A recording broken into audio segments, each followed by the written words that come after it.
का जड़ कर्म चेतन बंधकारु कर्म के अवसान का कह कर स्वरूप यथार्थ जग का जो किया उपकार है उसके लिए जिन वाणी माँ को वंदना शत बार है वंदना शत बार है वंदना शत बार है।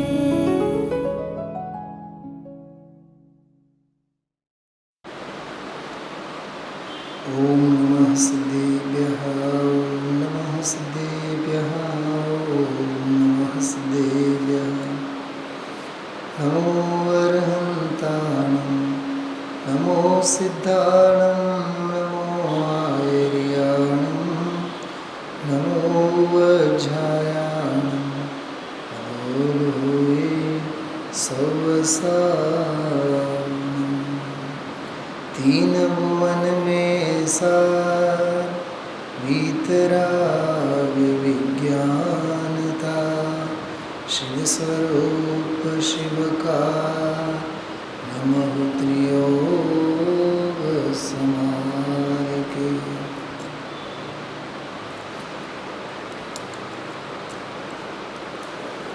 આજે અક્ષય તૃતીયા મહાપર્વનો દિવસ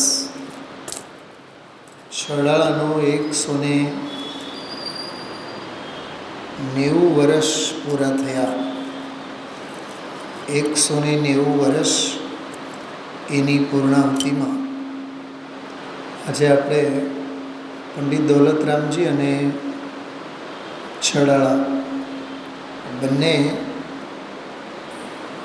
બાબતો અંગે આજે વિશેષ સ્વાધ્યાયમાં લઈશું। છડાળા નામ તો આપણને સૌને ખબર જ છે। પૂજ ગુરુદેવશ્રીના આના ઉપરના 55 પ્રવચનો છે। 3 ભાગ પહેલાં છપાણા હતા। હવે એક જ ભાગમાં ત્રણેય ભાગ ભેગા કરીને એક સરસ ગ્રંથ બનાવવામાં આવ્યું છે।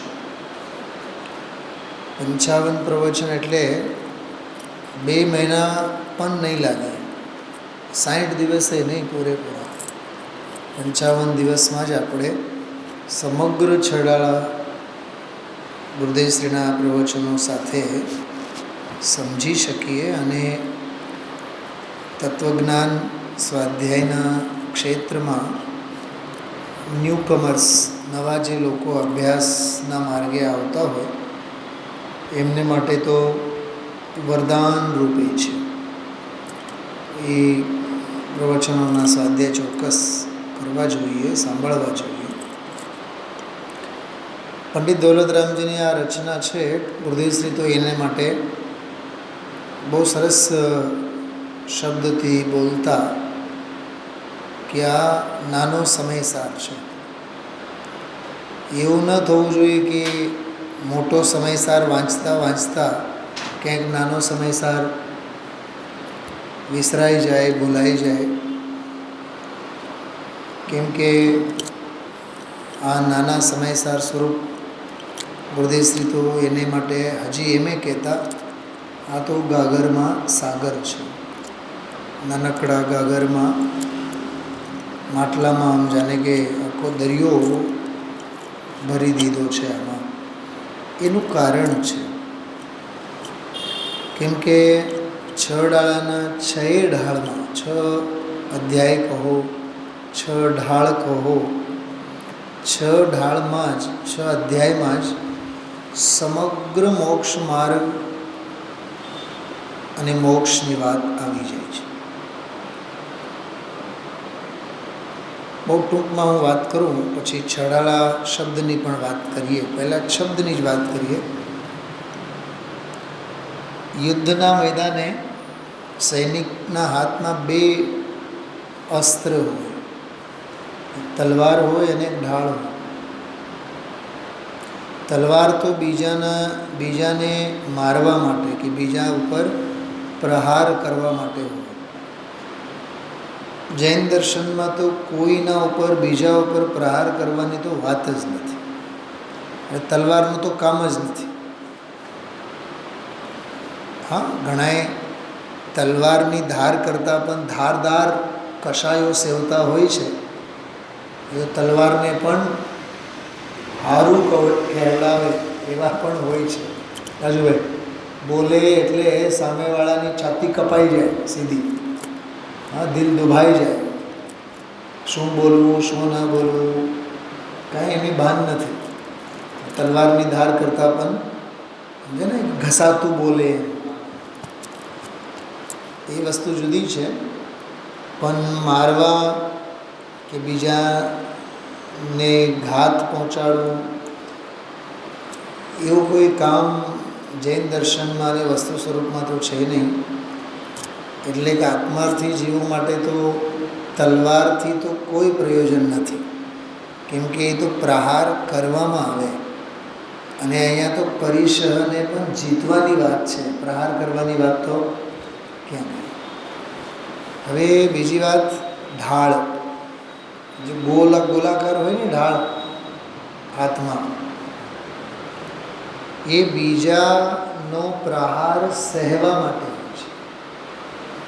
ઓલું તલવાર તો પ્રહાર કરવા માટે.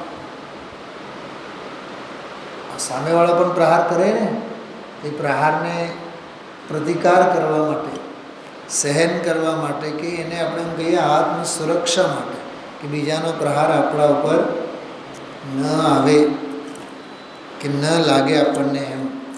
તો સામેવાળાના પ્રહારથી આત્મ સુરક્ષા કરવા માટે સુરક્ષા કવચ સ્વરૂપે ઢાળ. સમજાણું? તો આ 6 અધ્યાયોમાં 6 ઢાળ વડે જાણે કે દૌલતરામજીએ આત્મ સુરક્ષા કેમ કરાય એ આખી વિધિ આપણને આમાં સમજાવી છે. ખ્યાલમાં આવે છે? આ પ્રવચન તરીકે નહીં સાંભળતા, વિદ્યાર્થી બનીને સાંભળો. ખ્યાલમાં આવ્યું? આ કેવળ કોઈ ક્લાસ અને કોઈ કોર્સ અને કોઈ રૂટીન એમ નહીં સાંભળતા. બહુ કામની વસ્તુ છે. અને હું તમને અત્યારે 40-45 મિનિટમાં એટલી બધી મૂળ ચર્ચા આની અહીંયા કરવાનો છું કે જિંદગીભર છડાળા વાંચો અને સમજો ને તોય કેટલી બાબતો મગજમાં ન આવે. આ વાત હતી છડાળાને ઢાળ કેમ કહેવાય, છડાળા કેમ કહેવાય, કોઈ દી વિચાર્યું જ નથી. જિંદગી વહી ગઈ. હા, ગુરુદેવના પ્રવચનો સાંભળીને આપણે કાન પાકી ગયા. અહીંયા ચલાવ્યા છે આદ્યોપાંત, અહીંયા છડાળા ઉપર પ્રવચનો આપણે સાંભળ્યા છે. નાનામાં નાની બાબતની નોંધ લેવી જોઈએ. એટલે જો કહું છું, શ્રોતા બનીને કદી નહીં સાંભળવાનું, વિદ્યાર્થી બનીને સાંભળવાનું. ખ્યાલમાં આવ્યું? એઝ એ સ્ટુડન્ટ અભ્યાસ હંમેશા કરાય. અરે હું પોતે આજની તારીખમાં કરું છું. આજે છડાળા ઉપર બપોરે ને હમણાં સાંજે અત્યારે ચાલુ છે. 100-200 વિદ્વાનો બેસીને ગોષ્ઠી કરે છે, તત્વ ચર્ચા. અત્યારે સાંભળતો જ હતો. હંમેશા વિદ્યાર્થી બનીને રહેવાનું. મને આવડે છે અને આપણે તો હવે ભણી લીધા, એ અભિમાન છે ને આપણને આગળ નહીં વધવા દે. શું રજુભાઈ? જ્ઞાનના માર્ગે સૌથી મોટું નડતર અજ્ઞાન હોય. અજ્ઞાન કયું અજ્ઞાન? એ જ્ઞાન કરવા ન દે એ અજ્ઞાન. અભિમાન નહીં કરવા દે. અભિમાની કોઈ દી નહીં સમજે, ક્રોધી કોઈ દી નહીં સમજે. અભિમાન સૌથી મોટો જ્ઞાનના માર્ગમાં નડતર રૂપે છે. અભિમાની સમજે જ નહીં, સમજવા માગતો જ નથી. એટલે નિરભિમાની થઈને હંમેશા ડાઉન ટુ ધી અર્થ, જમીન પર પગ મૂકીને આપણે ચાલવાનું. તો ઢાળ તો આત્મ સુરક્ષાનો કવચ છે.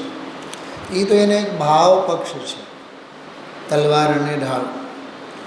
પણ વ્યાકરણની ભાષામાં, સાહિત્યની ભાષામાં આપણે જોઈએ, સાહિત્ય, ગદ્ય અને પદ્ય જે સાહિત્ય છે, લિટરેચર, કાવ્ય સિદ્ધાંતની અપેક્ષાએ જોઈએ તો 6 ઢાળ, છડાળાની બધી જ ઢાળ જુદી જુદી ઢાળમાં છે.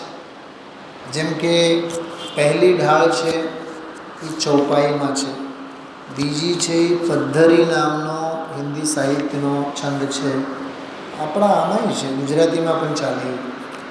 જોગી રાસા નામનો કે નરેન્દ્ર નામનો એક છંદ છે, ત્રીજી ઢાળ. એ ઢાળમાં એને લખ્યું. અને દોહા અને રોલામાં ચોથી ઢાળ છે. પછી ચાલ નામનો છંદ છે, એ પાંચમી ઢાળ. છઠ્ઠી ઢાળ છે હરિગીતિકા. તો છ ઢાળ, દરેક ઢાળમાં ઢાળ જુદી જુદી છે. ઢાળ એટલે ગાવાની રીત. ખ્યાલ લાગ્યો? તર્જ કહીએ ને આપણે, તર્જ. ઉર્દુમાં એને તર્જ કહેવાય. ઢાળ એટલે ગાવાની રીત. છ પ્રકાર જુદા જુદા છે. એ વિષય વસ્તુ પ્રમાણે હોય છે. એ વસ્તુ વળી પાછી જુદી. એ છઠ્ઠી ઢાળમાં હરિગીતિકા કેમ, ચોથી ઢાળમાં રોલા કેમ, બીજીમાં પદ્ધરી કેમ, જોગી રાસા કેમ, ત્રીજીમાં પહેલામાં ચોપાઈ કેમ. એ દરેકના કારણ છે. હું અત્યારે કારણોની વાત કરવા બેસું ને તો આખો સ્વાધ્યાય એમાં વહી ગયો. પણ એ બહુ ડિટેલમાં ઉતરવા નથી માંગતો. બધું અનુસંધાન અન્વેષણના બધા વિષયો છે. તો આ રીતે ગાગરમાં સાગર છડાળા નાનો સમયસાર છે.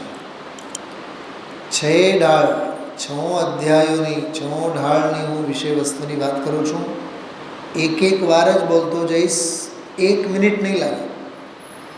પહેલી ઢાળમાં 4 ગતિના દુઃખોની વાત, બીજી ઢાળમાં 4 ગતિના દુઃખોના કારણોની વાત, ત્રીજી ઢાળમાં સમ્યક દર્શનનો મહિમા એની વાત, મોક્ષ માર્ગની શરૂઆત ત્રીજી ઢાળમાં, ચોથી ઢાળમાં સમ્યક જ્ઞાન, એક દેશ વ્રત, શ્રાવકોના 11 વ્રત, પાંચમી ઢાળમાં 12 ભાવના, છઠ્ઠી ઢાળમાં મુનિપણું, શ્રેણી, સિદ્ધાવસ્થા.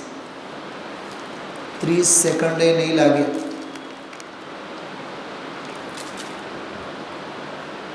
આ છડાળા છે. તો 6 ઢાળ અંતર્ગત સંસાર અવસ્થાનું વર્ણન, અવસ્થાના કારણોનું વર્ણન, મોક્ષ માર્ગનું વર્ણન, મોક્ષ માર્ગના 3 અંગ, સમ્યક દર્શન, જ્ઞાન, ચારિત્ર્ય, એનું વર્ણન, એનો મહિમા, એના ભેદ પ્રભેદ, અને 12 ભાવના પાંચમી ઢાળ. છઠ્ઠી ઢાળમાં તો મુનિપણું, શ્રેણી, સિદ્ધ અવસ્થા, એના પહેલાં અરહંત અવસ્થા, બધી જ ચર્ચા. ઘણીવાર જ્યારે છડાળાની વાત આવે ત્યારે હું ચોક્કસ એક વાત કરું છું. પહેલી ઢાળ, પહેલી ઢાળની શરૂઆત કે પહેલી ઢાળ આખી અનાદિ અનંત દુઃખોની કથાથી શરૂ કરી અને છડાળાનું સમાપન છેવટ અનંત સુખ સાથે. શું સમજાણું? પહેલો છેડો પહેલી ઢાળ, છેલ્લો છેડો છઠ્ઠી ઢાળ. પહેલી ઢાળમાં 4 ગતિઓના દુઃખોની વાત, છેલ્લી ઢાળમાં જઈને અનંત સુખની વાત. શરૂઆત દુઃખથી, છેવટ સુખથી. આ છડાળા છે. સમજાય છે? સાંભળો છો બરાબર? હા, આવી આ ગજબની રચના. બરાબર, ઘણી બધી ચર્ચા થઈ. આગળ વધીએ આપણે. જો હવે પાઠ તો કરશો જ, મારે તો પાઠ જ કરવાનો છે આજે મુખ્યત્વે, પણ આ વિષય વસ્તુ કહેવાનું મને મન થયું. થોડુંક પ્રસ્તાવના વાંચીએ. ગુજરાતી જે સોનગઢથી છપાયેલી રચના છે, તો સરસ પરિચય આપેલું છે. જો કવિવર પંડિત દૌલતરામજી કૃત છડાળા જૈન સમાજમાં સારી રીતે પ્રચલિત છે. સારી રીતે એટલે એટલી હદે કે આમાં આગળ લખેલ છે કે નિત્ય પાઠ કરનારા પણ ઘણા ભાઈઓ અને બહેનો છે. રોજ પાઠ કરે, આત્મસિદ્ધિ અને અપૂર્વ અવસર વગેરે પાઠ કરતા હોય ને એવી રીતે. જૈન પાઠશાળાઓનું તે એક પાઠ્યપુસ્તક છે. ઘણીવાર હૃદયશ્રી પાઠશાળામાં ભણાવતા શિક્ષકોને ઠપકો આપતા કહેતા હોય, ગોખાવી દે, ભણાવી દે, કોને ખબર છે અર્થની. આપણે પાઠશાળામાં છે, કેટલા બાળકોને આવડતું હશે, ભણાવનારા શિક્ષકોને કેટલાને આવડતું હશે. આ તો બિલકુલ કંઠહાર બનવો જોઈએ. તમે અન્યત્ર બધે જાઓ, હિન્દી પ્રાંતમાં, અરે અહીંયા ચૈતન્ય ધામ વક્તા એક લીટી બોલે આખી સભા ગાવાનું ચાલુ કરે. કાં આપણે આત્મસિદ્ધિના નથી ગાતા? હરિગીતિકા જે સમયસારને વરે 10-20 નહીં અપ્રમત કે પ્રમત, આખી સભા ગાઈ ઉઠે છે. બસ એ કોઠે પડી ગઈ છે 4, 6, 8, 10 ગાથા. કાં છડાળા નથી? કેમ કે એ કોઈ દી હાથમાં લઈને એને પાઠ કરવાની પદ્ધતિ આપણે અપનાવી જ નથી. અને મારો તો સૌભાગ્ય છે, જયપુર ગયા એના પહેલાં તો છડાળા અમને મોડે હતી. ધોરણ 5માં અમે છડાળા ભણી છે રાજુભાઈ, ગુરુકુલમાં. બપોરે 2 થી 2:30, અડધી કલાક જ હોય. એ અડધી કલાકમાં પણ આ છડાળા અમને ભણાવે. જયપુર જતાં પહેલાં તો છડાળા બધી મોડે હતી અમને. જયપુર ગયા બાદ પણ લગભગ 3 વખત મેં વારંવાર દોઢ વર્ષના અંતરે મોડે કરી, કંઠપાઠ સ્પર્ધાના બહાને. આ તો કોઠે પડવું જોઈએ આપણને.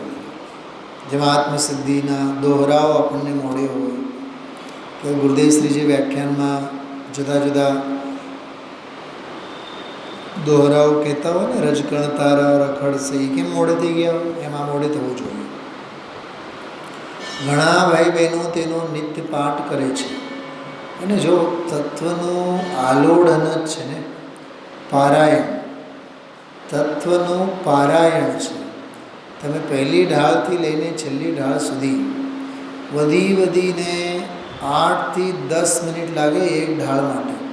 ત્રીજી ઢાળ માટે વાર લાગે, છઠ્ઠી ઢાળ માટે વાર લાગે, પહેલી માટે નહીં લાગે, બીજી માટે નહીં લાગે, ચોથી માટે પણ જરીક વધારે લાગે, ત્રીજી માટે પણ થોડીક લાગે, પણ 15 મિનિટથી વધારે કોઈ ઢાળ માટે નહીં લાગે. તો 90 મિનિટ આપણે ગણીએ. 6 ઢાળ, 6 અધ્યાય છે ને, 90 મિનિટમાં 10 મિનિટ કાઢો, 10-15 મિનિટ, તો વધીને 75 મિનિટ, 60 મિનિટ એટલે 1 કલાક, વધીને 15 મિનિટ, કલાક સવા કલાકમાં તો છડાળાનો પાઠ. તો થોડુંક ઝડપી કરીએ ને તો વધીને 1 કલાકનો પાઠ. પણ એટલી ધીરજ, એટલી શાંતિ, એટલી હક તો પડવી જોઈએ ને. હા, ચંચળતા, ઉચાટ કેટલા પરિણામોમાં. અરે આ દૌલતરામજી વિદ્વાન એવા હતા, આર્થિક પરિસ્થિતિ જે તે કાળે 190 વર્ષ પહેલાં, કદાચ 1 પૈસામાં તો ગુની ભરીને ઘઉં આવતા હોય, બાજરા આવતા હોય, એ કાળની વાત છે. આજીવિકાની હાલાકી હતી. ત્યાંથી અલીગઢ જાય, આગ્રા જાય, એમ કેટલા, અહીંયા કેટલાક વર્ષ, ત્યાં કેટલાક વર્ષ, એમ કરીને આજીવિકા માંડ ચલાવી. છેવટે દિલ્હીમાં સમાજમાં મુમુક્ષુ સમાજ જે પણ આત્માર્થી જીવો મળ્યા, પછી એને આર્થિક સ્થિરતા થઈ, આજીવિકાની સ્થિરતા થઈ, અને એમનો છેવટ પછી દિલ્હીમાં થયો. એટલે મુમુક્ષુ સમાજે એમને નિશ્ચિંત કરી નાખ્યો કે તમે આજીવિકા માટે ઉપાધિ કરતા ને અમે બેઠા છીએ. કાકા 190 વર્ષ પહેલાંની વાત છે. આજે એટલી ભૌતિક સુવિધાઓ વધી ગઈ છે, પણ આપણને એક વિદ્વાન બોજો લાગે.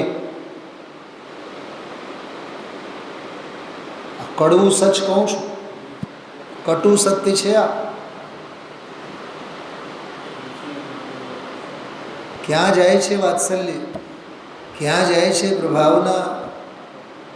હા બોલો રાજુભાઈ. 190 વર્ષ પહેલાં દિલ્હીના મુમુક્ષુ સમાજે, જૈન સમાજે દૌલતરામજીને ખોળે લઈ લીધા. તમે હવે હેરાન નહીં થતા.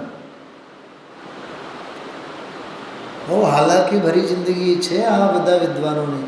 પંડિત દૌલતરામજી, આ છડાળાકાર, મોક્ષમાં પ્રકાશકના પંડિત ટોડરમલજી સાહેબ, હાલાકી ક્યાં ઓછી ભોગવી છે. ભૂધરદાસજી, ભાગચંદજી, બુદ્ધજનજી, આ બધા વિદ્વાનોના જીવન. પંડિત સદાશિવદાસજી, રતનમણ સાવ પાછા, કોઈ આ બહુ મોટા આઈએએસ ઓફિસરો કે જમીનદાર અને જાગીરદાર અને લેન્ડલોર્ડ ગર્ભ શ્રીમંતીમાં પેદા નહોતા થયા કાકા, પણ હું કહું છું કે હા, ગર્ભ શ્રીમંતીમાં પેદા થયા હતા, પણ ધર્મના નામે ગર્ભ શ્રીમંતીમાં પેદા થયા હતા. જળ વૈભવના નામે નહીં. બાપની કમાણી 7 પેઢી ખાય તોય ખૂટે નહીં. કેમ કે એમના બાપ દાદાઓ પણ જળ વૈભવમાં માનતા નહોતા. એ સંસ્કારો એ પોતે સેવી ગયા, સંતાનોને એ સંસ્કારો આપતા ગયા, અને એ સંસ્કારો લઈને ઉગેલા વિદ્વાનો હતા. તો એ જ્યારે આ જે હોય ને કપડું, એના ઉપર છાપવાનું કામ, છાપકાનું આમ કપડા ઉપર પ્રિન્ટિંગનું કામ કરવાનું, છપાવવાનું, બોલો નકશાઓ હોય ને બધા, હા બીબા, તો એ કપડાં રંગવાનું કામ કરતા આ દોલતરામ. અને એક ચોપાઈ પર, એક ચોરંગ ઉપર સંસ્કૃત પ્રાકૃતનું ગ્રંથ મૂકતા, અને રોજ એમનો નિયમ હતો 5-50 શ્લોક મોઢે કરવાનો. ગોમટસારના ગાથાઓનો અનુવાદ એમને 6 દિવસમાં પૂરા કર્યા. ગોમટસાર ગાથાઓ 1500 ગાથાઓ છે, 6 દિવસમાં તો એમનો અનુવાદ કરીને મૂકી દીધો. અને છેલ્લા 6 દિવસ એમને ભાસ થયેલો કે હવે દેહ વિલય થવાનો. 6 દિવસ પછી ગુજરી ગયા. આવો અદ્ભુત જીવન છે આ પંડિત દોલતરામજીનું. પણ આ એમની છેડાળા જે રચના છે વિશ્વવિખ્યાત છે. સમગ્ર જિનાગમમાં રાજ કરતી કોઈ રચના છે તો છેડાળા છે. ઘણા ભાઈ બહેનો તેનો નિત્ય પાઠ કરે છે. જૈન પાઠશાળાઓનું તે એક પાઠ્ય પુસ્તક છે.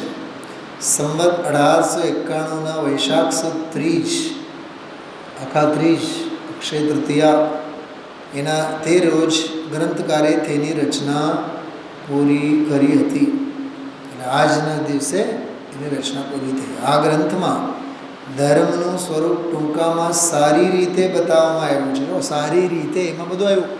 પહેલી ઢાળ 4 દુઃખોની વાત, બીજી ઢાળ દુઃખોના કારણોની વાત, એમાં અગ્રહિત મિથ્યાત્વ અને ગ્રહિત મિથ્યાત્વ બધું જ આવ્યું.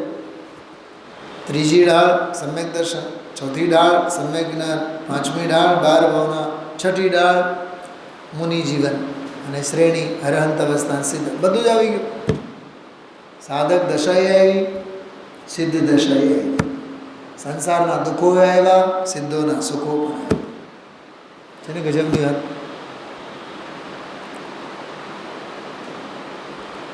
આ ગ્રંથમાં ધર્મનું સ્વરૂપ ટૂંકામાં સારી રીતે બતાવવામાં આવ્યું છે, અને તે બાળકથી માંડી વૃદ્ધ સુધી સર્વે જીવો તરત સમજી શકે તેવી સરળ ભાષામાં આપવામાં આવ્યું છે. આ ગ્રંથમાં 6 ઢાળ એટલે 6 પ્રકરણો છે. તેમાં આવતા વિષયો ટૂંકમાં આપવામાં આવે છે. મેં તમને હમણાં વાત કરી જ છે, એટલે હું અત્યારે આ 7 તત્વો સંબંધી ભૂલોની વગેરે ચર્ચા જે છે, જિજ્ઞાસા હોય તો મૂળ શાસ્ત્રને આધારે તમે વાંચજો.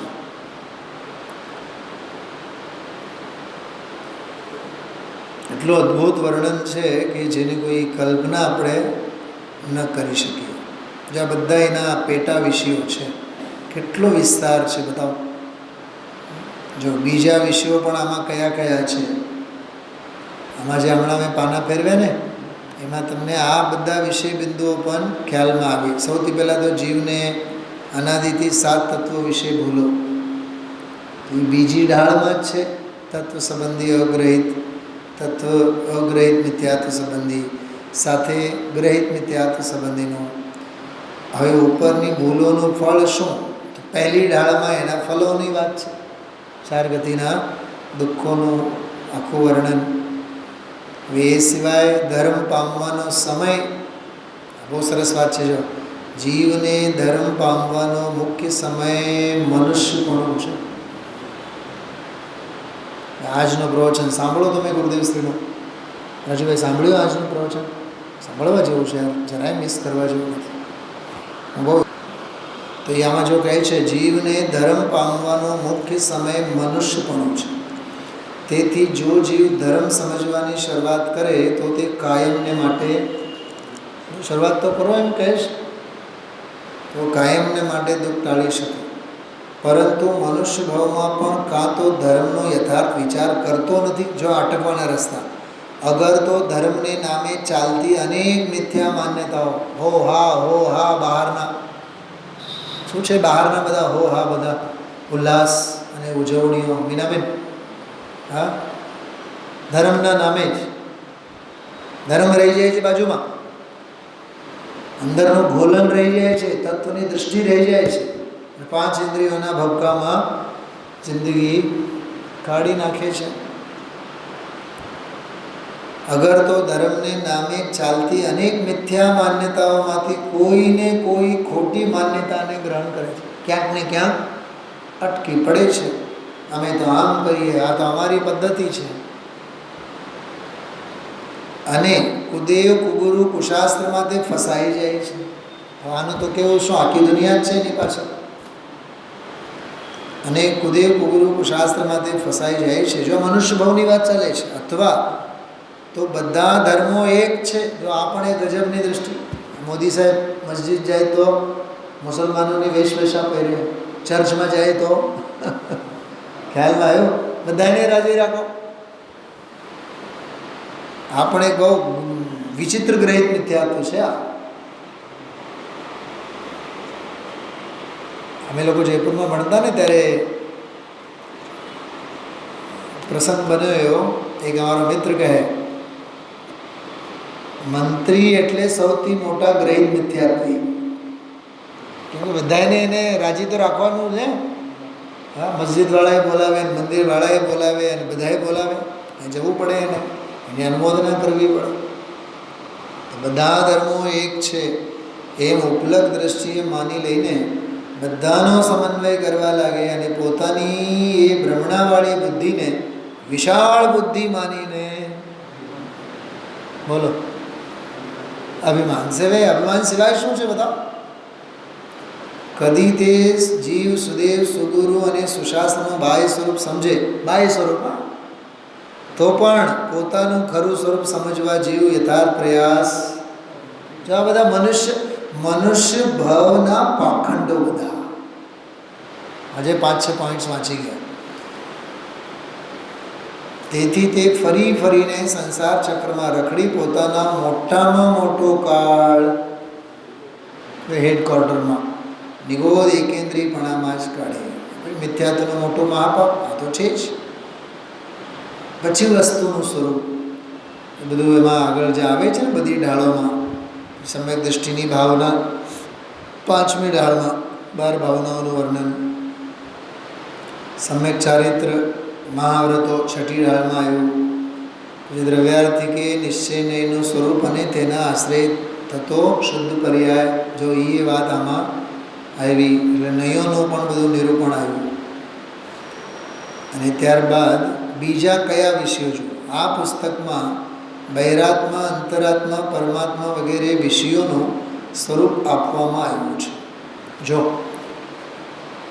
જીવ તત્વના નિરૂપણમાં જ્યાં બીજી ઢાળમાં બહિરાત્મા, અંતરાત્મા અને પરમાત્માનું વર્ણન આવ્યું, દેહ જીવ કો એક ગિને બહિરાત્મ તત્વ મુદા હૈ, એ આખું જે પ્રકરણ છે, એવું લાગે જાણે કે એમાં યોગ સાર અને પરમાત્મા પ્રકાશ ઉતરી આવ્યા. શું સમજાણું, શું કીધું મેં જીભાઈ? બીજી ડાળમાં જ્યાં અવસ્થાની અપેક્ષાએ આત્માના 3 પ્રકાર કીધા, બહિરાત્મા, અંતરાત્મા અને પરમાત્મા.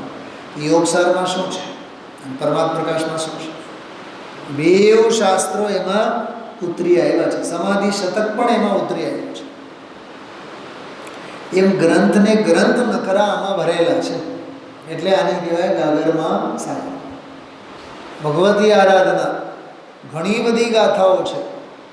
એમાં એક 108 નંબરની ગાથા છે, મુનિવ્રત ધાર અનંત બાર ગ્રીવ કો બુજાયો. એવી ઓરિજિનલ મૂળ ગાથા એમાં એવી છે, એ આમાં છે.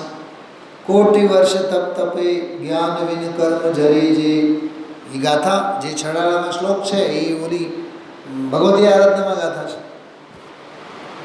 મૂલાચાર, ભગવતી આરાધના, ઘણા તત્વાસૂત્રના ઘણા સૂત્રોનું ભાવાનુવાદ આમાં છે.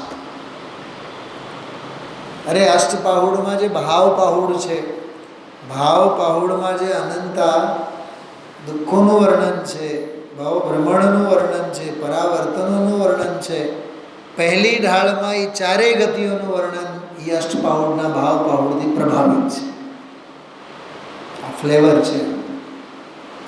ખ્યાલમાં આવ્યું?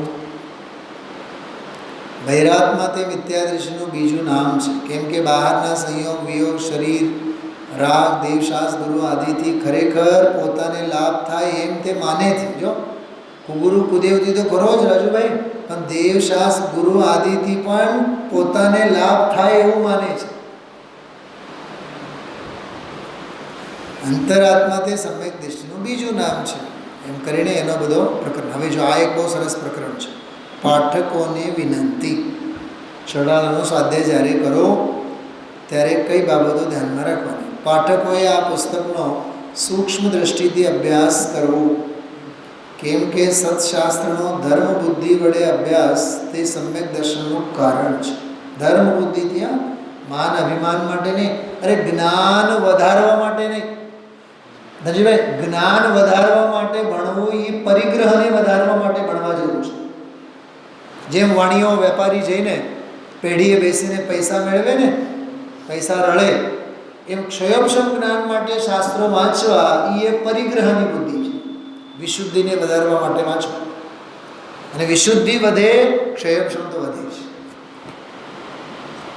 યાદ રાખવું નહીં પડે, પછી યાદ રહી જાય. સત્શાસ્ત્રનો ધર્મ બુદ્ધિ વડે અભ્યાસ તે સમ્યક દર્શનનું કારણ છે. આ ઉપરાંત શાસ્ત્રાભ્યાસમાં નીચેની બાબતો ખાસ ખ્યાલમાં રાખી કહીજો. આ નોંધ રાખવા જેવી બાબતો છે. સમ્યક દર્શનથી ધર્મની શરૂઆત થાય છે. દંસન મૂલો ધર્મો. આ છડાળા વાંચો એટલે સૌથી પહેલાં એ યાદ રાખો. ત્રીજી ડાળમાં બધી વાત આવે. સમ્યક દર્શન પામ્યા સિવાય કોઈ પણ જીવને સાચા વ્રત, સામાયિક પ્રતિક્રમણ, તપ, પ્રત્યાખ્યાન, આલોચના આમાં નથી લખ્યું. વાંચવાનું. પ્રતિક્રમણ લખ્યું છે ને, પ્રત્યાખ્યાન આવ્યું ને, તો આલોચના પણ વાંચવાનું બરાબર હોય નહીં. કેમ કે તે ક્રિયા પ્રથમ પાંચમે ગુણસ્થાને શુભ ભાવ રૂપે હોય છે. શુભ ભાવ જ્ઞાની અને અજ્ઞાની એ બંનેને થાય, પણ અજ્ઞાની તેનાથી ધર્મ થશે એમ માને, અને જ્ઞાનીને બુદ્ધિમાં તે હે હોવાથી તેનાથી કદી ધર્મ ન થાય એમ તે માને. જ્ઞાની કેવું આમ ગજબનો વહેંચણી જુઓ. ચોથો પોઈન્ટ, આ ઉપરથી ધર્મીને શુભ ભાવ હોતો જ નથી એમ સમજવું નહીં, પણ શુભ ભાવને ધર્મ કે તેથી ક્રમે ક્રમે ધર્મ થશે એમ તે માનતો નથી. કેમ કે અનંત વીતરાગીઓએ તેને બંધનું કારણ કહ્યું છે. પાંચમો પોઈન્ટ, એક દ્રવ્ય બીજા દ્રવ્યનું કંઈ કરી શકે નહીં. જો આ બધું સમય સાથે પરિણમાવી શકે નહીં, પ્રેરણા કરી શકે નહીં, લાભ નુકસાન કરી શકે નહીં, પ્રભાવ પાડી શકે નહીં. આ કોનો પ્રભાવ? એક બેન સોનગઢમાં મળ્યા મને. મેં પૂછ્યું તમે ક્યાં રહો છો? મને આગ્રહ હતો એનો ઘરે બોલાવવાનો. ક્યાં તમારો? ગુરુ પ્રભાવમાં. મેં કીધું કોનો પ્રભાવ? કીધું ગુરુ પ્રભાવ. વસ્તુ સ્વરૂપમાં કોઈનો પ્રભાવ કોઈ ઉપર થાય છે? શું બેન, શું કહેવું? અરે નિમિત્તથી કાંઈ ઉપાદાનમાં થાય છે? પ્રભાવની વાત જ ક્યાં છે? કોઈના અભાવમાં નહીં, કોઈના પ્રભાવમાં નહીં. પોતાનો સ્વભાવ છે, સ્વભાવમાં જીવો. વસ્તુ સ્વરૂપ જ સ્વભાવની વાત કરે છે. વ્યવહારે કહેવાય કે ભાઈ ગુરુનો પ્રભાવ, પણ એટલો બધો પણ એમાં આવેગમાં નહીં આવી જવાનું કે ઉપાદાન જ વિસરાઈ જાય. નિમિત્તનો મહિમા એ જુદી વસ્તુ છે, અને નિમિત્તનું કર્તૃત્વ એ જુદી વસ્તુ છે. પ્રભાવ પાડી શકે નહીં, અસર, મદદ કે ઉપકાર કરી શકે નહીં, મારી જીવાડી શકે નહીં એવી દરેક દ્રવ્યગુણ પર્યાયની સંપૂર્ણ સ્વતંત્રતા અને અનંત જ્ઞાનીઓએ પોકારીને કહી છે. જિન્મતમાં તો એવી પરિપાટી છે કે પહેલાં સમ્યક્ત્વ હોય. આ ટોડરમલજીના મોક્ષમાં પ્રકાશકમાંનો આ વાક્ય છે. જિન્મતમાં તો એવી પરિપાટી છે કે પહેલાં સમ્યક્ત્વ હોય, પછી વ્રત હોય. હવે સમ્યક્ત્વ તો સ્વપરનું શ્રદ્ધાંત તથા થાય છે, તથા તે શ્રદ્ધાંત દ્રવ્યાની યોગનો અભ્યાસ કરતા થાય છે. માટે પહેલા દ્રવ્યાનિયોગ અનુસાર શ્રદ્ધાન કરીને સમ્યક દ્રષ્ટિ થવું. ખ્યાલમાં આવ્યું? બહુ સરસ વાત છે. પહેલે ગુણસ્થાને જિજ્ઞાસુ જીવોને શાસ્ત્રનો અભ્યાસ, વાંચન, મનન, જ્ઞાની પુરુષનો ધર્મોપદેશ સાંભળવો, નિરંતર તેમના સમાગમમાં રહેવું. જો નિરંતર એના સમાગમમાં રહેવું. દેવદર્શન, પૂજા, ભક્તિ, દાન વગેરે શુભ ભાવો હોય છે, પરંતુ પહેલે ગુણસ્થાને સાચા વ્રત, તપ વગેરે હોતા નથી. એક વાત કહું, હજી એવું લાગે મોક્ષમાર્ગ પ્રકાશક અને છડાળા અને મોક્ષમાં પ્રકાશક 300 વર્ષ થયા મોક્ષમાં પ્રકાશક લખીને, અને 190 વર્ષ એટલે 110 વર્ષનો અંતર છે. બરાબર? પહેલી રચના છે મોક્ષમાં પ્રકાશક અને આ પછીની રચના છે છડાળા. એવું લાગે જાણે મોક્ષમાં પ્રકાશકનો જ ભાવાનુવાદ છડાળા છે, પદ્યાનુવાદ. અને જો કદાચ આ છડાળા પછી જો મોક્ષમાં પ્રકાશકની રચના થઈ હોત તો આપણે નિશ્ચિંત થઈને બોલી શક્યા હોત કે છડાળા જે કાવ્ય છે એનો જ ગદ્યમાં વિસ્તાર છે મોક્ષમાં પ્રકાશક. શું સમજાણું?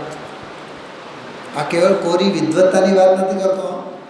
મોક્ષમાં પ્રકાશકની પંક્તિ છડાળામાં મળી આવે અને છડાળાની પંક્તિ લીટીએ લીટી મોક્ષમાં પ્રકાશકનો ભાવ બનેલો છે. આ કમ્પેરેટિવ સ્ટડી છે. તમે એમ કહેશો પંડિતજી આમાં ક્યાં પંડિતાઈની વાત અને વિદ્વત્તાની વાત લઈને બેઠા છે? પણ છડાળા મોક્ષમાં પ્રકાશક તો વાંચ્યું છે ને, છડાળા વાંચ્યું છે ને, તો કરો ને તુલના, તાંગામેળ કરો ને. હા, કેમ ઓલા ધંધાના ચોપડામાં કેટલા ગયા અને કેટલા આવ્યા, ગુરુદેવશ્રીની ભાષામાં પાપના ચોપડા કેટલા ફેરવે, આમાં કેમ નહીં ફેરવે? થોડું અભ્યાસ તો કરવો જોઈએ. ઉપલબ્ધ દ્રષ્ટિએ જોનારની નીચેની બે શંકા થવાનો સંભવ. ચલો એ તો તમે લોકો વાંચી લેજો. બહુ સરસ પ્રકરણ છે. રામજીભાઈ એમણે સંવત 2018માં આ બધી પ્રસ્તાવના સરસ લખી છે.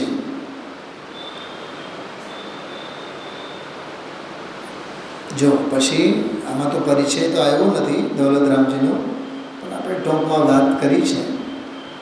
હવે આપણે ઢાળની વિષય વસ્તુ તો જાણી ગયા છે. આમાં પહેલી ઢાળમાં તો 4 ગતિઓના દુઃખોની વાત છે. મંગલાચરણ જો, તીન ભુવન મેં સાર વીતરાગ વિજ્ઞાનતા શિવ સ્વરૂપ શિવકાર નમોદ્રિયોગ સમારિકે. ખૂબ સરસ. પહેલી ઢાળમાં તો આમ એટલી ટૂંકમાં નાના નાના છંદોમાં 4 ગતિઓના દુઃખોની જે ચર્ચા, ખરેખર આવું સરસ ક્યાંય બીજા કોઈ શાસ્ત્રોમાં આપણને મળી નહીં. પહેલી ઢાળમાં તો 4 દુઃખો, 4 ગતિઓના દુઃખો, એમાં 1 ઇન્દ્રિય, 2 ઇન્દ્રિય, 3 ઇન્દ્રિય. જો આમાં તો કેટલું સરસ પુસ્તકમાં ભેદ સંગ્રહ કરીને બધું લખેલું છે. બીજી ઢાળમાં 4 ગતિઓના દુઃખોના કારણોની ચર્ચા છે. ऐसे मिथ्या द्रव्य ज्ञान चरण वश भ्रमत भरत दुख जन्म मरण ताते इनको तजिए सुजान संतिन संक्षेप कहूँ बखान. જેમાં ગ્રહિત અને અગ્રહિત મિથ્યા, તો એ બહાને 7 તત્વોનું વર્ણન, 6 દ્રવ્યોનું પણ વર્ણન સાથે આવ્યું. પછી કુગુરુ, કુદેવ, કુશાસ એ બધું જ વિષય આમાં આવરી લીધું છે. અત્યારે સમય નથી મારી પાસે, મારે તો આગળ તમને 4થી ઢાળ અંગે થોડીક વાત કરવી છે. એનો મારે પાઠ કરવાનું મન છે. 3જી ઢાળમાં મોક્ષ માર્ગનું વર્ણન શરૂ થાય. એમાં સમ્યક દર્શનનું આખું સ્વરૂપ, સમ્યક દર્શનના સ્વરૂપમાં તો ખબર છો કેવી આમ બિલકુલ સમયસાર જેવી પંક્તિ લખી છે એમણે. આત્મ કો હિત હે સુખ સો સુખ આકુલતા બિન કહીએ, આકુલતા શિવમાહીનતા તે શિવ મગલાવ્યો જઈએ. બહુ અદ્ભુત છંદો છે બધા. આગળ બીજો એક છંદ છે આમાં બહુ સરસ. પરદ્રવ્યન તે ભિન્ન આપ મેં રુચિ સમ્યક ભલા હે. જો પરદ્રવ્યોથી ભિન્ન આપ મેં એટલે પોતાનામાં એની રુચિ થવી સમ્યક છે. ભલા એટલે કલ્યાણકારી. આ કળશ ટીકામાં ચોથા કળશની ટીકામાં આવેલી વાત છે. આમ શાસ્ત્રોમાં તમે બધું ગોતી શકો. આગળ આપ રૂપ કો જાન પનોસો સમ્યક જ્ઞાન કલા હૈ એ વાત એમાં કરી. મારે તમને ચોથી ઢાળ છે ને, ચોથી ઢાળ એમાં પાંચમા છંદથી થોડોક હું તમને જો પાંચમો છંદ. ચોથી ઢાળમાં શું છે? ચોથી ઢાળમાં છે સમ્યક જ્ઞાનનું શું. એમાં જો નિવૃત ધાર અનંત બાર ગ્રીવક ઉપજાયો. મને એક વાત બતાવો. હૃદયશ્રીના મુખેથી દર અઠવાડિયે 2 થી 3 વખત આપણે સાંભળીએ છીએ. કેટલા લોકોએ તસદી લીધી છે કે છડાળા ગ્રંથ ખોલી ચોથી ઢાળ ઉઘાડી એમાંથી આ છંદ ક્યાં આવે છે, કયા રેફરન્સમાં આવે છે, વાંચવાની તસદી લીધી હોય. ખરેખર હું એક સાધર્મી તરીકે પૂછું છું. બોલો બાબા, બોલો રાજુભાઈ. કેવી દુઃખની વાત છે, ખેદની વાત છે. છડાળા આપણી પાસે નથી છે, ગુરુદેવ નથી છે, ગુરુદેવના પ્રવચનો નથી છે, પણ ઓલો મૂળ સંદર્ભ કાઢીને કહું વાંચો તો ખરા. સમજો કે આમ મેં નવી ઘડિયાળ લઈ આવ્યો હોઉં ને, તો ઘડિયાળના ઓલા પાઉચમાં એ ઘડિયાળ કેમ ઓપરેટ કરવાનું, કેમ ડેટ સેટ કરવાનું, કેમ સેકન્ડ કાંટા ફલાણું ઢીકણું, એ જે લખેલું હોય ને બધી ચબરકી, કેટલી આમ તાળપત્ર વાંચતા હોય એટલા પ્રેમથી આપણે વાંચીએ. કેમ આમ મને તો આ વાતનું ખરેખર દુઃખ છે. હૃદયશ્રીના એક પ્રવચનમાં જે આગમ ગ્રંથોના સંદર્ભો આવતા હોય એ આગમ ગ્રંથોના સંદર્ભોની અવગાહના કરવાની તાલાવેલી અંદરમાં હોવી જોઈએ. ન આવડતી હોય તો વિદ્વાન શેના માટે છે? પૂછો ને, વિદ્વાન સાથે વાત કરો.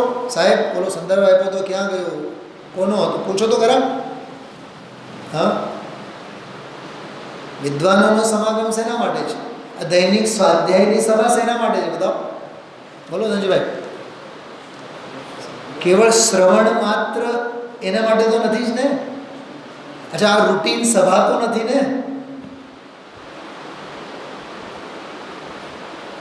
અચ્છા, રોજના પ્રવચનમાં, ગુરુદેવના પ્રવચનમાં 25-30 પોઈન્ટ આવે. અઠવાડિયાના પ્રવચનોના વિચાર કરો, 200-250 પોઈન્ટ્સ થયા. 25-50 ગ્રંથોના સંદર્ભો ગયા. તો આપણી નજરોની સામે જેમ કોઈની ટ્રેન છૂટે ને, નજરોની સામે પ્લેટફોર્મ પર પહોંચ્યા અને ટ્રેન છૂટી ગઈ, એમ આપણે નજરોની સામે ગુરુદેવશ્રીના વ્યાખ્યાનોની ઓથે જનાગમની આખી લાઇબ્રેરી આપણી સામેથી પસાર થાય છે. અને આપણે એવા ને એવા ખાલી ખમત છે. આમ કેમ થાય છે? મંથન કરવું જોઈએ એના માટે. હું કહું છું માટે નહીં. એ તત્વ વિચાર છે, એ સ્વાધ્યાય છે. એ જાતનો અભ્યાસ અને સ્વાધ્યાય હૃદયશ્રીના પ્રવચનોની હોતે આપણે કરવી છે. જો આ છંદ જો મુનિવ્રત ધાર અનંત વાર ગ્રીવક ઉપજાયો. જો સાંભળો, સમ્યક જ્ઞાનનું પ્રકરણ છે ચોથી ઢાળ. વાજો આત્મજ્ઞાનનું મહિમા કરે છે. પેની જ આત્મ જ્ઞાન વિના સુખ લેશન પાર. આત્મજ્ઞાન વિના સુખ લેશ. સમ્યક જ્ઞાનના સંદર્ભમાં એનો મહિમા કરે છે.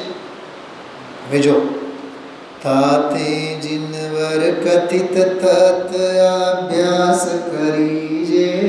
આ 190 વર્ષ પહેલા દૌલતરામજી કહીને ગયા તત્વાભ્યાસ કરો.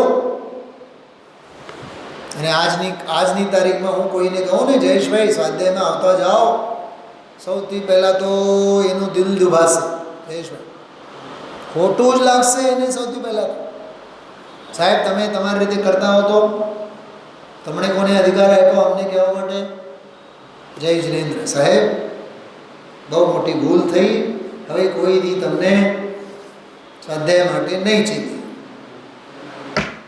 અને આ 190 વર્ષ પહેલા દૌલતરામજી વાત કરી ગયા, ભેદ જ્ઞાન માટે, સમ્યક જ્ઞાન માટે સૌથી પહેલા સ્વાધ્યાય કરો.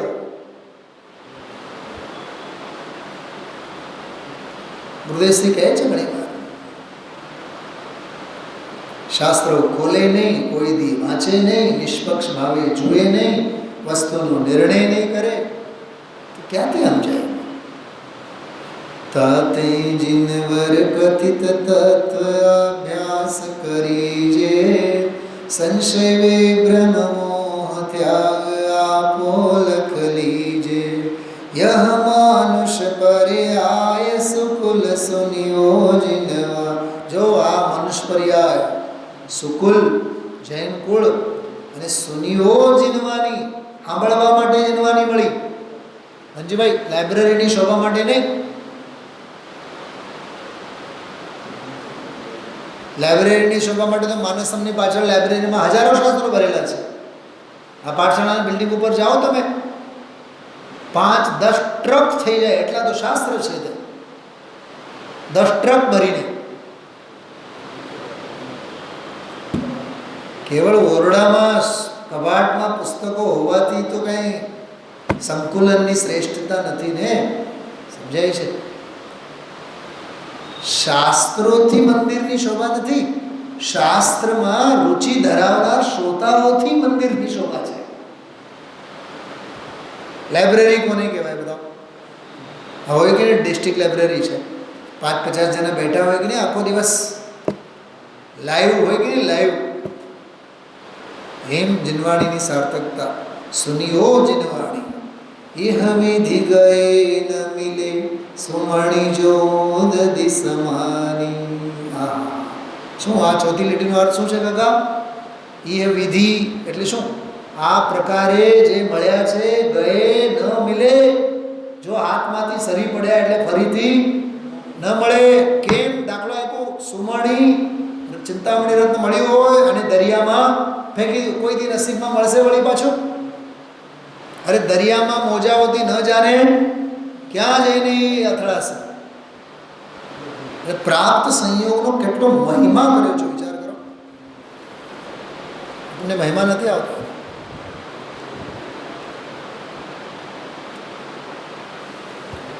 પ્રાપ્ત સંયોગનો મહિમા કરો, એની કદર કરો, કિંમત કરો.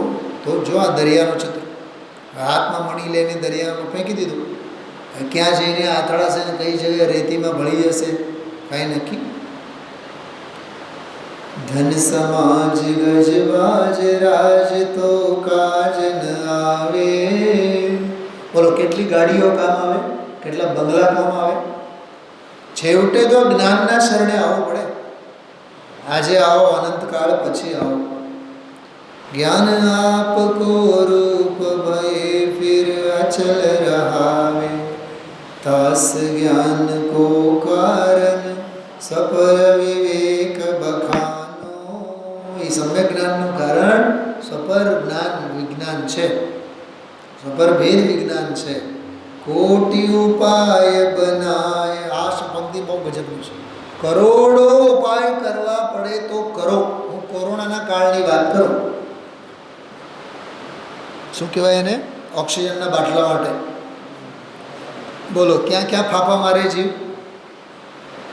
500માં નહીં, 5000 નહીં, 50,000માં મળે તોય અમારે બાટલો જોઈએ.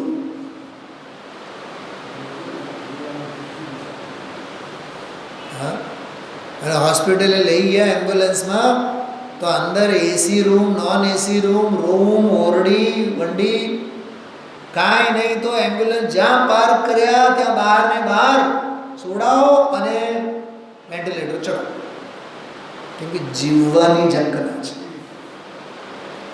જો એટલી ઝંખના તત્વજ્ઞાનમાં છે, ન હોવી જોઈએ તત્વજ્ઞાનમાં એટલી ઝંખના. કેટલી હદે જીવ પ્રમાણ કરે છે, વિચાર કરો. करोड़ों उपाय करवा पड़े तो ये करो। भव्य ताको और आनंद।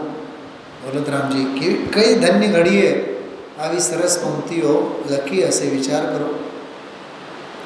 હવે જો સંવર અધિકારમાં વગેરે જે ભેદ જ્ઞાનનો મહિમા આવે ને, સંવર અધિકારની છાંટ તમને દેખાય. ભેદ વિજ્ઞાનતઃ સિદ્ધા સિદ્ધા એકિલ કેચન અસેવા ભાવતો બધા બધા એકિલ કેચન. એ બિલકુલ એવી જ વાત. જે પૂરબ શિવ ગયે જાયરુ આગે જે સો સબ મહિમા જ્ઞાન તની મુનિનાથ કહે. જ્ઞાનનો મહિમા છે. વિષય ચાંદવ ધામ જગત જનહર નિધ જાવે તાસ ઉપાયન આન જ્ઞાન ગન ગાન. અરે હમણાં આલોચના અધિકારમાં ગાથામાં ટીકામાં આવેલી વાત છે. વિષય કષાય રૂપી જંગલને બાળવા માટે અગ્નિ સમાન છે આલોચના, પરમ તત્વ મુનિરાજ. એમ અહીંયા સમ્યક જ્ઞાનના સંદર્ભમાં આ બહુ સરસ સમ્યક જ્ઞાનનો મહિમા સંબંધીના શ્લોકો છે. પછી તો આ તો ઘણી વાર હું યાદ કરું છું. પુણ્ય પાપ ફલ માય હરક વિલકો મત ભાઈ યહ બુદગલ પર જાય ઉપજ વિનસે ફિર થાય. જો ગુરુદેવ શ્રી બોલે છે ઘણી વાર, લાખ વાત કી વાત યહી નિશ્ચય ઉરલાઓ તોરી સકલ જગદંદ ફંદ નિત આત્મ. બોલો, હું ફરીથી પૂછું છું, ગુરુદેવ શ્રી આ છંદ જે દિવસે યાદ કરે તે દિવસે આપણને જિજ્ઞાસા ન થવી જોઈએ? છડાળામાં જઈને જોઈએ ક્યાં છે. વિચારજો, કહેવા માટે ઘણું બધું છે. અને છેલ્લી વાત, છડાળામાં આવેલી દરેક પંક્તિ સર્વ પ્રાચીન આર્ષ ગ્રંથોમાં, આચાર્યોના શાસ્ત્રોમાં મળી જ આવે છે. એના ભાવો લઈ લઈને જ છડાળાની રચના થઈ છે. એટલે છડાળા એક ગ્રંથ નથી, એ અસંખ્ય ગ્રંથોનો આખો એક સંગ્રહ છે. વિચારજો. ઓમ નમઃ.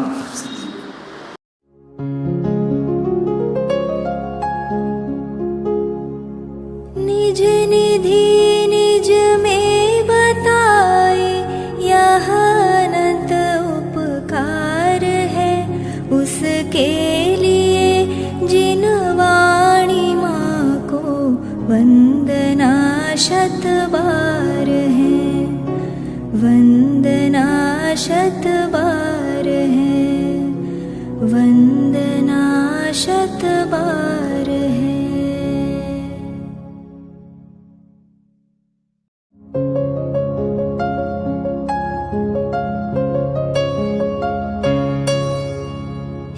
जिन वाणी भारती तो ही जपो दिन रैन, जो तेरी शरणा गहे सो पावे सुख चैन. जा वाणी के ज्ञान ते सूझे लोकालोक, सो वाणी मस्तक नवो सदा देत हो ढोक, सदा देत हो ढोक.